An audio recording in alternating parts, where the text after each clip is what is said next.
She was in her late 40s and rented a 5-bedroom house directly across the pathway from my parents. She didn't live alone. Her 20-something son, his pregnant girlfriend, and their toddler also lived there. On the surface, Barbara seemed ordinary, but what unfolded over the next few weeks still feels like something out of a Netflix thriller. It all started on a Sunday afternoon. Barbara threw a birthday party for her grandchild. The music and laughter echoed through the estate until about 5 p.m. No complaints from our end. Everyone deserves a celebration. Around that time, as usual, my 2 dogs ran outside and barked a little. Not an unusual thing in our dog-friendly neighborhood. We thought nothing of it. Barbara, however, did. The next evening, around 7 p.m., there was a knock at our door. My mom answered to find Barbara standing there, clearly agitated. She claimed she hadn't slept all night because our dogs barked non-stop. Mind you, there are several dogs in the neighborhood.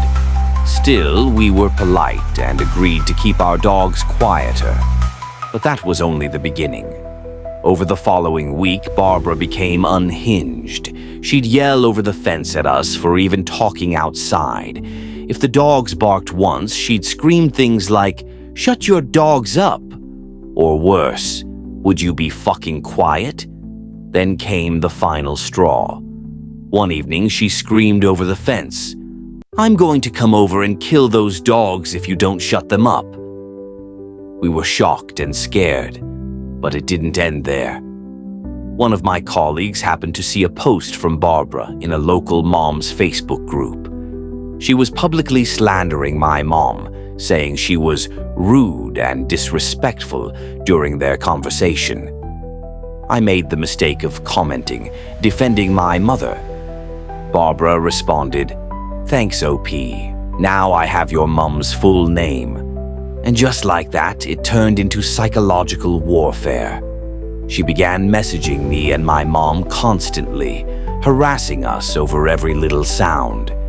She downloaded a creepy app that let her make anonymous calls to our landline whenever any dog in the neighborhood barked. If we didn't answer, she'd call again, and again, and again. We'd pick up and hear nothing. It was silent harassment. But it worked. We felt trapped. Eventually, my parents had enough. They found her landlord and contacted the real estate agency. They explained they feared for their safety and for the safety of our pets. Next, they spoke with a lawyer who drafted a formal cease and desist order. When my sisters tried to deliver it, Barbara slammed the door in their faces. So, we took it further. We filed for a restraining order. She didn't even show up to the court hearing, so the judgment was ruled in our favor. But here's the kicker. The pregnant girl living with Barbara? Turns out she used to be my colleague. I messaged her one day out of curiosity. What she told me chilled me. Barbara had saved a floor plan of our house. She had both my parents' phone numbers. She really did use that app to make those anonymous calls. She even apologized on Barbara's behalf, and that helped us tremendously in court.